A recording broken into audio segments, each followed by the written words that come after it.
ഏട്ടൻ അമ്മയോട് പറഞ്ഞിട്ടുള്ളതല്ലേ ഇനി ഒരിക്കലും മറ്റു വീടുകളിൽ അടുക്കള പണിക്ക് പോകരുതെന്ന്. പോയതോ പോയി. വേറെ ഒരു വീടും അമ്മയ്ക്ക് കിട്ടിയില്ലേ? അപർണയുടെ വീടേ അമ്മയ്ക്ക് കിട്ടിയുള്ളൂ. അപർണയോ? ഏച്ചിന്ന് വിളിക്കടാ. നിന്റെ ഏടത്തിമ്മയാവാൻ പോകുന്നോളാ അവള്. ഇനി ആയത് തന്നെ. ഇത്രയൊക്കെ നടന്നതിന് ശേഷം ഇനി അതൊക്കെ നടക്കുമെന്ന് അമ്മയ്ക്ക് തോന്നുന്നുണ്ടോ? അതിനിപ്പോ ഇവിടെ എന്ത് നടന്നു നിങ്ങൾ ഈ പറയുന്നത്? അത് അപർണേന്റെ വീടാന്ന് അറിഞ്ഞെങ്കിൽ ഞാൻ പോവേനുവാ. അംബികന്റെ ഭർത്താവിന് സൂക്കേടായോണ്ട് എനിക്ക് പോണ്ടി വന്നതാ. കാരണം ഞാൻ അവർക്ക് വാക്ക് കൊടുത്തുപോയി. ആദ്യം അമ്മി വാക്ക് കൊടുക്കുന്നു നിർത്ത്. അത് കാരണം എല്ലാം കുളമായത്. ഞാനെന്തോ മനഃപൂർവ്വം ചെയ്ത പോലെയാണല്ലോ നിങ്ങളെല്ലാം എന്നെ കുറ്റപ്പെടുത്തുന്നത്. അമ്മയെ കുറ്റപ്പെടുത്തിയതല്ല. വേലക്കാരി എന്നൊരു വാക്ക് യാമിനി ആന്റിയുടെ നാവിന്ന് അറിയാതെ വീണുപോയി. സമ്മതിച്ചു. അതിനമ്മ ഇത്രയ്ക്ക് റിയാക്ട് ചെയ്യേണ്ട കാര്യമില്ലായിരുന്നു എന്നേ ഞങ്ങൾ പറഞ്ഞുള്ളൂ.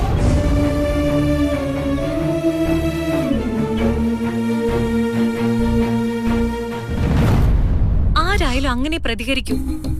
മമ്മി വേലക്കാരി എന്ന വാക്കിനെ ഇത്രയ്ക്ക് അണ്ടർലൈൻ ചെയ്യേണ്ട എന്ത് കാര്യം ഉണ്ടായിരുന്നു? അവൾ എന്താണോ ഞാനത് പറഞ്ഞു. അതിലെന്താ തെറ്റ്? തെറ്റുണ്ട് യാമിനി. തെറ്റ് തന്റെ സംസാരത്തിന്റെ ടോണിലാണ്. തന്റെ കണ്ണിൽ ആ ബോൾ വന്ന് കൊണ്ടപ്പം മുതൽ തന്റെ ഭാവം മാറി തുടങ്ങിയതാ. ആ ദേഷ്യം മുഴുവൻ താൻ അവരോട് തീർത്തു. സമ്മതിച്ചു. ഞാൻ എന്റെ ദേഷ്യം തീർത്തത് തന്നെയാണ്. പക്ഷേ അവളെന്താ കാണിച്ചത്? വായടച്ചു മിണ്ടാതിരുന്നോ? ഇല്ലല്ലോ. അവരുടെ പ്രസംഗവും പൊട്ടിത്തെറിയൊക്കെ എല്ലാരും കേട്ടതല്ലേ? എന്തുകൊണ്ട് എനിക്ക് പൊട്ടിത്തെറിച്ചൂടാ? ഞാനൊരു പൊട്ടത്തിയാന്ന് നിനക്ക് തോന്നുന്നില്ല. ഓരോരുത്തർ എന്തർത്ഥം വെച്ചിട്ട് ഓരോന്ന് സംസാരിക്കുന്നെന്ന് എനിക്ക് വ്യക്തമായിട്ട് മനസ്സിലാവും മോനെ. ഓരോ 2-3 പ്രാവശ്യം എന്നെ നോക്കി വേലക്കാരി വേലക്കാരി എന്ന് പറഞ്ഞത് എന്നെ പുകഴ്ത്തിയതൊന്നും അല്ലല്ലോ. മനഃപൂർവ്വം നമ്മളെ ഒന്ന് ഇടിച്ചു താത്താൻ വേണ്ടി തന്നെയാ പറഞ്ഞേ. അപ്പൊ ഞാൻ അവരെ നിലക്ക് നിർത്തിയിട്ടില്ലെങ്കിലേ നാളെ അപർണയും ഈ വീട്ടിൽ കയറി വന്ന് ഇന്നോട് ഇങ്ങനെ തന്നെ പെരുമാറും.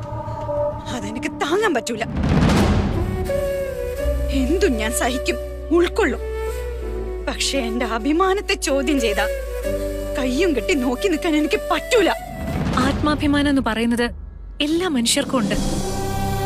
അത് നഷ്ടപ്പെട്ടെന്ന് തോന്നിയ ആൾക്കാർ അതിനെതിരെ പ്രതികരിക്കും. ആ അന്തരീക്ഷം കണ്ട് ഞാൻ വല്ലാതെ നെർവസ് ആയി പോയി.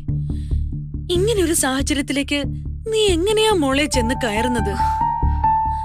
നിനക്ക് തലയ്ക്ക് എന്തെങ്കിലും പ്രശ്നമുണ്ടോ? അവിടെയുള്ള ആൾക്കാര്, അവരുടെ കൾച്ചർ, ആ അയൽവക്കക്കാര്, ഓ ഹൊറിബിൾ.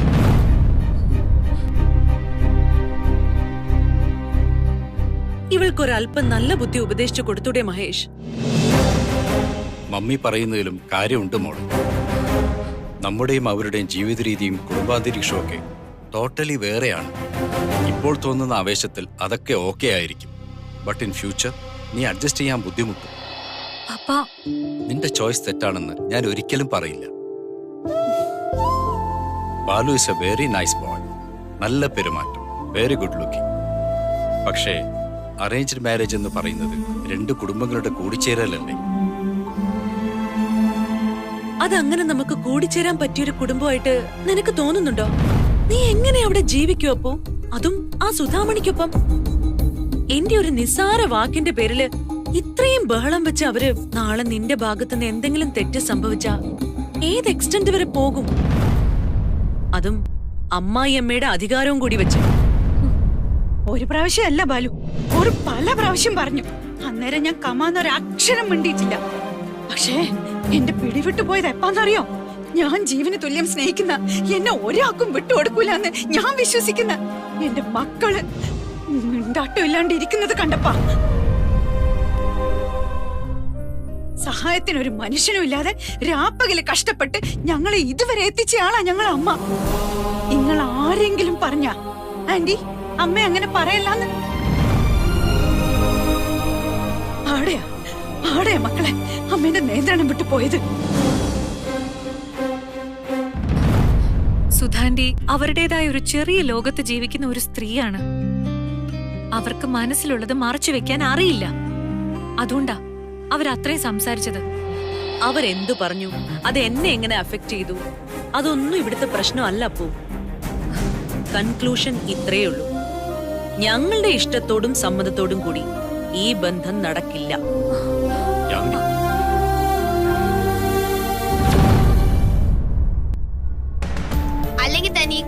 എങ്ങനെ നടക്കാനാ?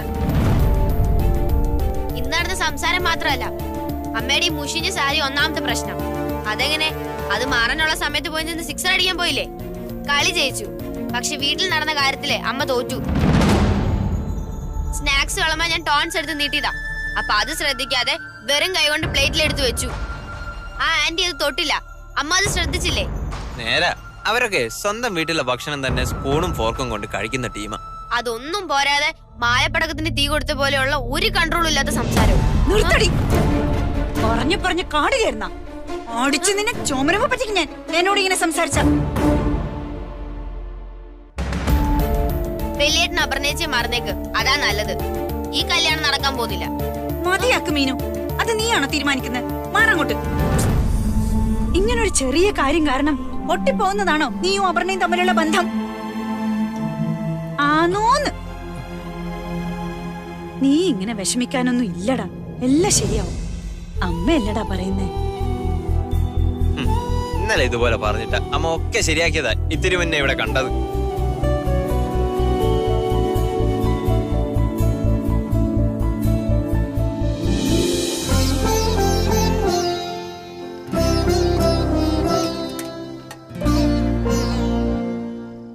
ഇന്ന് വിരുന്നുകാർക്ക് വേണ്ടി ഉണ്ടാക്കാനെടുത്തേല് കുറച്ച് മാവ് ബാക്കിയുണ്ടായിരുന്നു.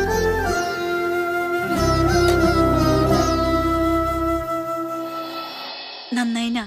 ഉള്ളു വെന്തിട്ടില്ല.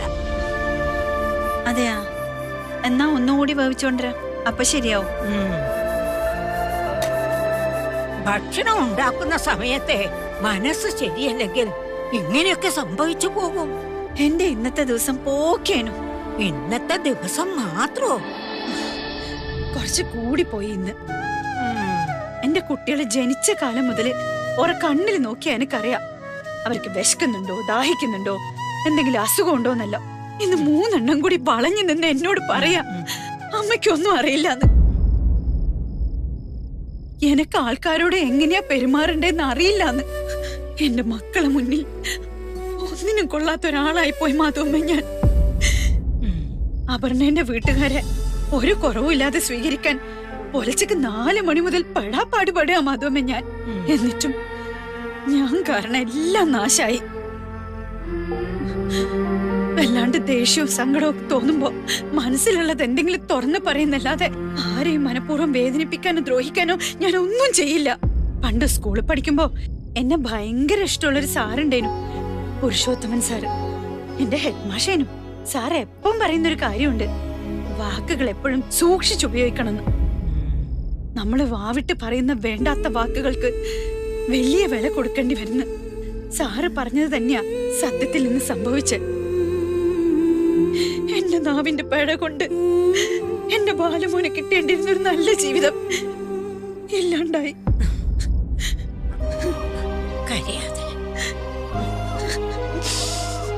നീ ഉണ്ടാക്കുന്ന ഭക്ഷണത്തിന്റെ കാര്യത്തിൽ ഒരു പിഴവ് പറ്റിയ കണ്ണടച്ച് തുറക്കും മുമ്പ് നീ ഒരു പരിഹാരം കണ്ടുപിടിക്കില്ലേ? അതുപോലെ തന്നെയാ ജീവിതത്തിൽ ഉണ്ടാകുന്ന പ്രശ്നങ്ങളും. എല്ലാത്തിനും പരിഹാരങ്ങളുണ്ട്.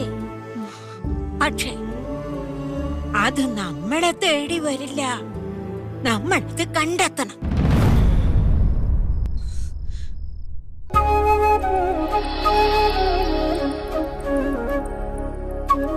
അമ്മേ, ഇന്ന് സ്കൂളിൽ പേരന്റ്സ് മീറ്റിംഗാ. അമ്മ ഒന്ന് വരേണ്ടി വരും. 120 എക്സ്ട്രാ ലഞ്ചിന്റെ ഓർഡർ ഉണ്ടെന്ന് നിനക്ക് ഇന്നലെ പറഞ്ഞുകൂടാനുവാ? ആ, പറയാൻ പറ്റിയ അവസ്ഥയായിരുന്നല്ലോ ഇന്നലെ ഇവിടെ. അല്ല, അമ്മയ്ക്ക് തിരക്കാണെങ്കിൽ വേണ്ട, ഞാൻ വലിയേട്ടനോട് ചോദിക്കാം. ഓഫീസിൽ പോകുന്ന വഴി ഒന്ന് സ്കൂളിൽ കയറാമോന്ന്.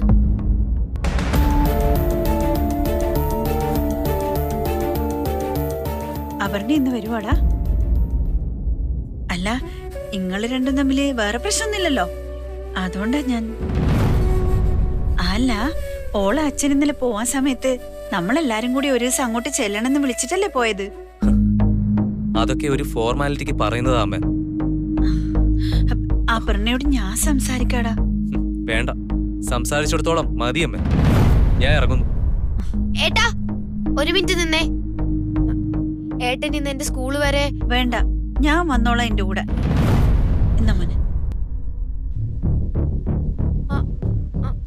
അപ്പൊ ലഞ്ചിന്റെ വീട്ടിലോട്ട് ആള് വരുമെന്ന് പറഞ്ഞിട്ട്? ഞാൻ വരുന്നവരെ സാഗറിനോട് ഇവിടെ നിക്കാൻ പറയാം. ഓനെടുത്ത് കൊടുത്തോളൂ.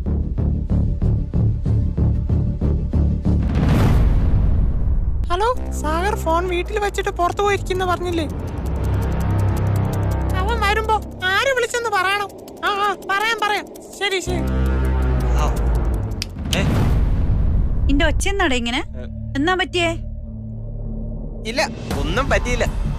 പിന്നെ ആരോടാ നീ വളിച്ച ഒച്ചയില് കള്ളത്തരം പറയുന്നത്? ഓ അതോ, അത് പിന്നെ കോളേജിലെ ഫ്രണ്ട്സ് ഒരു ടൂറ് പോകുന്നുണ്ട്. വൺ ഡേ ടൂറേ. എനിക്കൊരു ഇൻട്രസ്റ്റ് ഇല്ല, അതുകൊണ്ട് ഒരു കള്ളം പറഞ്ഞ് ഒഴിവാക്കിയെന്നേ ഉള്ളൂ. ഞാനൊന്ന് മീനുന്റെ സ്കൂൾ വരെ പോവാ. ഞാൻ തിരിച്ചു വരുന്നവരെ നീ ഇവിടെ തന്നെ കാണണം. നമ്മളെ ദാമോദരേട്ടൻ ഉച്ചയൂണിന്റെ ഓർഡർ തന്നത് എടുക്കാൻ വരും. അതെടുത്ത് കൊടുത്തേക്കണം. ഹലോ, പിന്നൊരു കാര്യം, ദാമോദരേട്ടൻ കുറച്ച് പൈസ കൊണ്ട് തരും. അത് വാങ്ങി എന്റെ പെട്ടിയിലിട്ടേക്കണം. പൈസ മുഴുവനും. ആ പൈസ എത്രയാന്ന് എനിക്ക് കൃത്യം കണക്കുണ്ട്.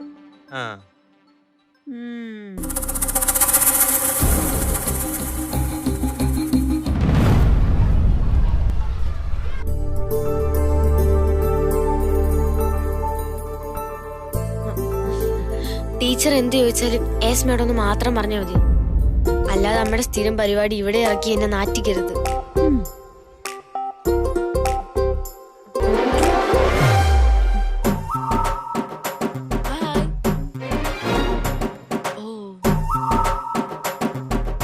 മിസ്സിസ് സുധാമണി കൃഷ്ണമൂർത്തി. സുധാമണി കൃഷ്ണമൂർത്തി. അമ്മ ടീച്ചർ വിളിക്കുന്നു. ഹലോ മേഡം എന്ന് പറ. മാഡം അങ്ങോട്ട് വരട്ടെ? Yes, please come. എനിക്ക് വാ. You must be aware that Meenakshi has not performed well in 9th standard. Yes, ma'am. English എനിക്ക് കേട്ടാ മനസ്സിലാവും, പക്ഷെ ഇങ്ങനെ സ്പീഡിൽ പറയുമ്പോ കുറച്ച് സമയം എടുക്കും. മീനാക്ഷി 9ാം ക്ലാസ്സിൽ 48% സ്കോർ ചെയ്തിരിക്കുന്നത്. റിസൾട്ട് വന്നു. നീ ജയിച്ചോ തോറ്റോ? ജയിച്ചു. സമാധാനായി. ഇതിൽ ഇത്ര സമാധാനിക്കാനൊന്നുമില്ല. വളരെ കുറവാണ് മീനാക്ഷിയുടെ മാർക്ക്. കഴിഞ്ഞ വർഷം ഇവക്ക് 39 ഉണ്ടായിട്ടല്ലോ. അത് വെച്ച് നോക്കുമ്പോ നല്ല മാറ്റല്ലേ ടീച്ചർ ഇത്. 10ാം ക്ലാസ്സിൽ ഇവള് ഈനെക്കാട്ടി വാങ്ങിക്കും. അതുപോട്ടെ, റിസൾട്ട് വന്നാലും നീ എന്താ എന്നോട് പറയാഞ്ഞേ? ഇന്നലെ വീട്ടിലാകെ പ്രശ്നമല്ലായിരുന്നോ? അതിന്റെ ഇടയില് ഇത് വിട്ടുപോയതാമേ. എന്ത് പ്രശ്നം? അതൊന്നുമില്ല, പോട്ടെ. എന്തായാലും ഇവള് ജയിച്ചല്ലോ. 24 മണിക്കൂറും ഫോൺ എടുത്ത് വെച്ച് സ്വന്തം വീഡിയോ ഷൂട്ട് ചെയ്യല ഇവളെ പണി. സത്യം പറയാലോ ടീച്ചറെ, ജയിക്കുന്നു യാതൊരു പ്രതീക്ഷ ഉണ്ടായിരുന്നു. ദൈവം രക്ഷിച്ചു. രക്ഷിച്ചു രക്ഷപ്പെട്ടു എന്നൊക്കെ പറയാൻ വരട്ടെ. 48% അത്രയ്ക്ക് സന്തോഷിക്കാൻ പറ്റിയൊരു മാർക്കല്ല. അറിയാലോ, 10th ബോർഡ് എക്സാം ആണ്. വെറുതെ സ്കൂളിന് ചീത്തപ്പേരുണ്ടാക്കരുത്. നിങ്ങൾ ഈ കുക്കിങ്ങും കാറ്ററിങ്ങും ഷാമിയാനയും ഒക്കെ തൽക്കാലം നിർത്തിവെച്ചിട്ട് ഈ കുട്ടിയുടെ കാര്യത്തിലൊന്ന് കോൺസെൻട്രേറ്റ് ചെയ്യാൻ നോക്ക്. അപ്പൊ അതിനല്ലേ ഇങ്ങള് ശമ്പളവും വാങ്ങി ഇവിടെ ഇരിക്കുന്നേ?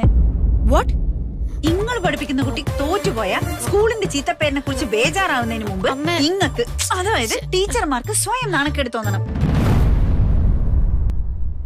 കുട്ടികൾ നന്നായി പഠിച്ച് റാങ്കും മറ്റും വാങ്ങുമ്പോ അതിന്റെ മെടുക്ക് ടീച്ചർമാർ ഏറ്റെടുക്കലുണ്ടല്ലോ. പക്ഷെ ഏതെങ്കിലും കുട്ടിക്ക് മാർക്ക് കുറയോ തോക്കുകയോ ചെയ്താ അത് ഞങ്ങൾ അമ്മമാരുടെ കുറ്റം. അതെങ്ങനെയാ ടീച്ചർ ശരിയാവുക? അമ്മേ, നീ മുണ്ടാണ്ടിരിക്കും. വീട്ടിൽ ചെല്ലട്ടെ, എനിക്കുള്ളത് ഞാൻ വീട്ടിൽ വെച്ചിട്ടുണ്ട്. ഞങ്ങൾ അമ്മമാരെ കുറ്റം പറയുന്നതിന് പകരം പഠിത്തത്തില് പുറകിലായ കുട്ടികളെ നിങ്ങൾ കൂടുതൽ ശ്രദ്ധിക്കുവാൻ വേണ്ടത്. അല്ലാതെ ടീച്ചർ പറയും പോലെ ഞാൻ കുക്കിങ്ങും കാറ്ററിങ്ങും എല്ലാം മതിയാക്കി ഇവളെ പിന്നാലെ നടന്നാ ഫീസ് തരണ്ടേ? എന്നെ പോലുള്ള രക്ഷിതാക്കൾ തരുന്ന ഫീസ് എന്നല്ലേ ടീച്ചറെ ശമ്പളം വാങ്ങുന്നത്? സത്യല്ലേ ഞാൻ പറഞ്ഞേ? ഞങ്ങളെ പോലുള്ള രക്ഷിതാക്കൾ കൊടുക്കുന്ന ഫീസ് കൊണ്ടല്ലേ ഇതുപോലത്തെ സ്കൂള് നടന്നു പോകുന്നത്? അത് ഓർമ്മ വേണം ടീച്ചറെ. അപ്പൊ ഇനി പറ, ഏടി ഞാൻ ഒപ്പിടണ്ടേ?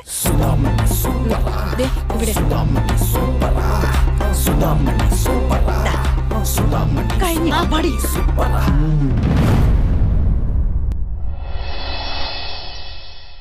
ഓമനപ്പുഴക്കടപ്പുറത്തിന്നോമനെ. ഓ തേപ്പളിയാ.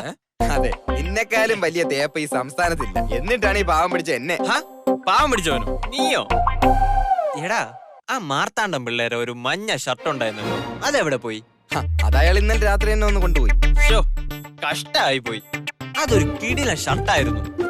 ഇന്ന് അത് വച്ചൊന്ന് പൊളിക്കാന്ന് കരുതിയതാ. നിന്നെ കൊണ്ടൊരു നിവർത്തി ഇല്ലല്ലോടെ.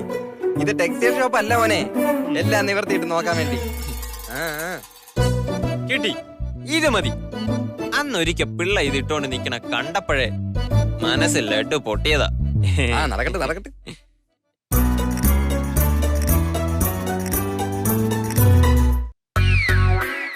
എങ്ങനെയുണ്ട്? കട്ട ലുക്കല്ലേ? സാഗരെ, നമ്മള് പെട്ട്.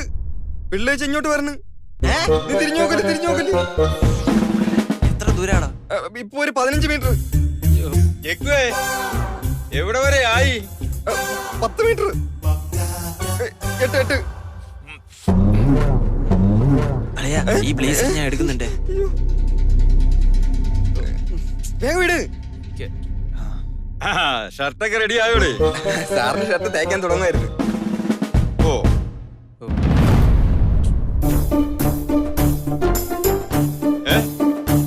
ഇത് 4 എണ്ണമല്ലേ ഉള്ളൂ, 5 എണ്ണം കാണണ്ടല്ലേ? അത് പിന്നെ ഒരെണ്ണം ഞാൻ എടുത്ത് വാഷിങ്ങിലിട്ട്. എന്തിന്? അതിലെന്തോ കറ ഉണ്ടായിരുന്നു. അത് ഞാൻ വൈകിട്ട് ഒരു ഫംഗ്ഷൻ ഇടണമെന്ന് വിചാരിച്ചതായിരുന്നു. അതിനുമ്പ് ഞാൻ റെഡിയാക്കി തരും. എന്നാ നിനക്ക് കൊള്ളാം. എടാ കുരുപ്പേ, ഒയ്യോ, ഇത് എന്റെ ഷർട്ടാണല്ലോടാ. ആര് പറഞ്ഞു? ഇതെന്റെ സ്വന്തം ഷർട്ടാ, ഇന്നലെ വാങ്ങിയതാ. നല്ല ബ്രാൻഡ് ന്യൂ. കുടിച്ച വെള്ളത്തിൽ ഞാൻ നിന്നെ വിശ്വസിക്കത്തില്ല. കള്ള, ഇത് എന്റെയാണ്.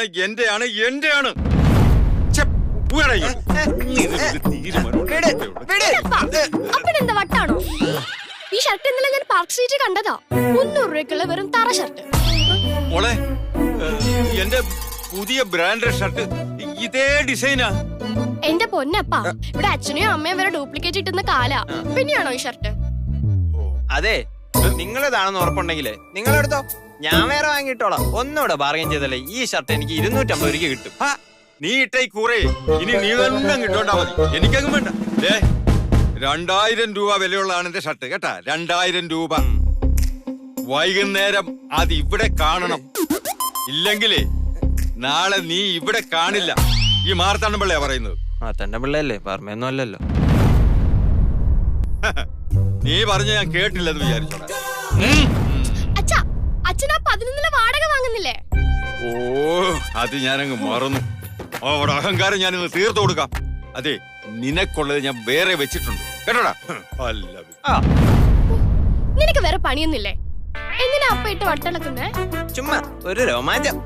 എടാ, ആ ഷർട്ടൊന്ന് ഊരി കൊടുത്തേരാ. എങ്ങനെങ്കിലും അപ്പ അറിഞ്ഞാലേ പാവി ജഗ്ഗുന്റെ കാര്യത്തിൽ തീരുമാനോ. നീ പാര വയ്ക്കാത്തടത്തോളം അങ്ങേര് ഇത് അറിയാൻ പോണില്ല. നീ അത് ഒരിക്കലും പറയില്ല എന്ന് എനിക്കറിയാം. അങ്ങനെയൊന്നും നീ എന്നെ കൈവിട്ട് കൊടുക്കില്ല. Thank you. പിന്നെ തരാം. അയ്യോ, ആ ചാർജർ തന്നെ. എന്റെ phone ചത്തിരിക്കുവാ.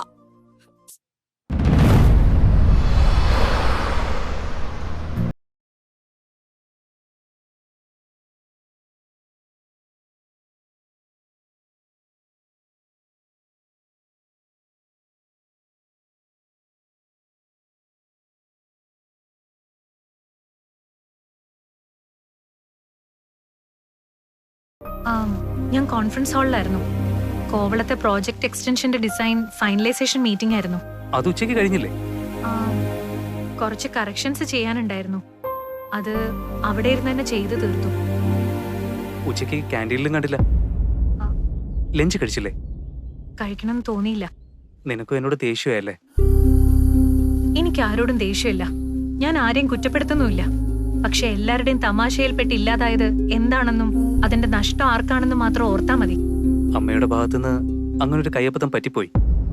Really sorry. Balu, I have no idea how to rectify it. Mummy അത്രയ്ക്ക് ഹേർട്ട് ആയിട്ടുണ്ട്. ആലോചിച്ചിട്ട് ഒരു സൊല്യൂഷനും കിട്ടുന്നില്ല എനിക്ക്. അപ്പോ നീ പറഞ്ഞു വരുന്നത്? അത് ഞാൻ പറയാതെ തന്നെ മനസ്സിലാവേണ്ടതാ. എത്ര കഷ്ടപ്പെട്ടിട്ടാ ബാലുവിനെ ഒന്ന് കണ്ട് സംസാരിക്കാമെന്ന് ഡാഡിയും മമ്മിയും കൊണ്ട് ഞാൻ സമ്മതിപ്പിച്ചേന്നറിയോ? ബാലു എന്നൊരാളെ കുറിച്ച് ഞാൻ ഉണ്ടാക്കിയെടുത്ത ഒരു ഇമേജ് ഉണ്ടായിരുന്നു. അതിന്റെ പേരിൽ ആസ് എൻ ഇൻഡിവിജ്വൽ എന്റെ പപ്പയ്ക്കും മമ്മിക്കും ബാലുവിനോട് നല്ല മതിപ്പായിരുന്നു. അതുകൊണ്ടാ അവര് നേരിട്ട് കണ്ട് സംസാരിക്കാമെന്ന് സമ്മതിച്ചത്. Everything is gone for a toss. എന്റെ അമ്മ ഷീസ് ലൈക്ക് ദാറ്റ്. അതിനി ഒരിക്കലും മാറാൻ പോകുന്നില്ല. I am totally tired and depressed.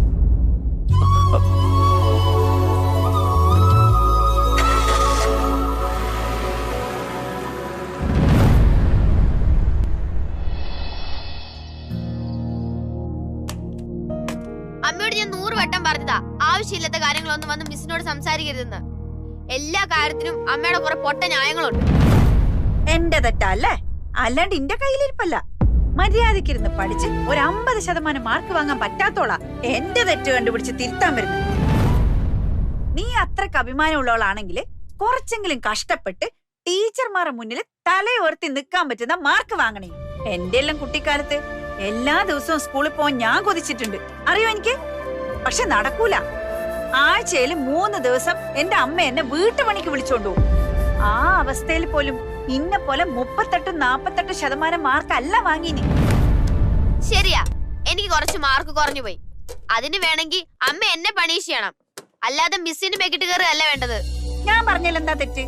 ഇന്റെ കാര്യത്തിൽ ഓർക്കും ഉത്തരവാദിത്വം ഇല്ലേ? ക്ലാസ്സിലുള്ള എല്ലാ കുട്ടികൾക്കും മിസ്സുമാർ ഒരുപോലെ എന്നെ പഠിപ്പിക്കുന്നേ. എല്ലാവർക്കും ഒരു കാര്യം ഒരിക്കൽ കേട്ടാ തല കയറിക്കൊള്ളണമെന്നില്ല. അങ്ങനെയുള്ള കുട്ടികളെല്ലാം ഓരോ വിഷയത്തിനും ട്യൂഷന് പോയി ഇംപ്രൂവ് ചെയ്യും. അവരുടെയൊക്കെ പേരൻസ് അവരുടെ കാര്യത്തിൽ കെയർ ചെയ്യും. നമ്മുടെ അവസ്ഥ വെച്ച് എനിക്ക് ട്യൂഷന് പോകാൻ പറ്റില്ല. വീട്ടിൽ ആരെങ്കിലും ഉണ്ടോ ഹെൽപ്പ് ചെയ്യാൻ? നീ ഒരു വിസിൽ കേൾക്കുമ്പോ ആ കുക്കറങ്ങ് ഓഫ് ചെയ്തേക്ക്. ഇന്നെന്താടാ ഇത്ര നേരത്തെ? അപർണ എന്താടാ പറഞ്ഞേ? അവളുടെ പാരന്റ്സ് അപ്സെറ്റ് ആണെന്ന് പറഞ്ഞു. മറ്റൊന്നും പറഞ്ഞില്ല. അത് സാരമില്ല, അല്ല മെല്ലെ മെല്ലെ മാറിക്കോളും. കല്യാണത്തിന്റെ കാര്യം അമ്മയ്ക്ക് എന്താ വട്ടുണ്ടോ? ഈ കണ്ടീഷനിൽ അവര് കല്യാണത്തിന് സമ്മതിക്കോ? പിന്നെ നമ്മൾ എന്ത് ചെയ്യും മോനെ? എന്നാ ചെയ്യണ്ടെന്നൊന്ന് പറയടാ. അമ്മേ പ്ലീസ്, ഞാൻ വല്ലാതെ ടയർഡാ. എടാ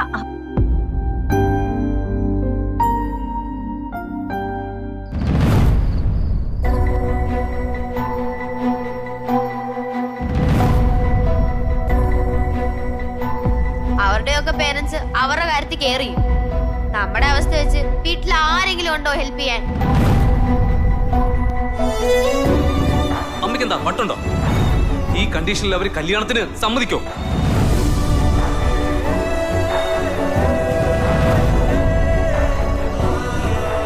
എല്ലാത്തിനും പരിഹാരങ്ങളുണ്ട്. പക്ഷെ അത് നമ്മളെ തേടി വരില്ല, നമ്മൾക്ക് കണ്ടെത്തണം.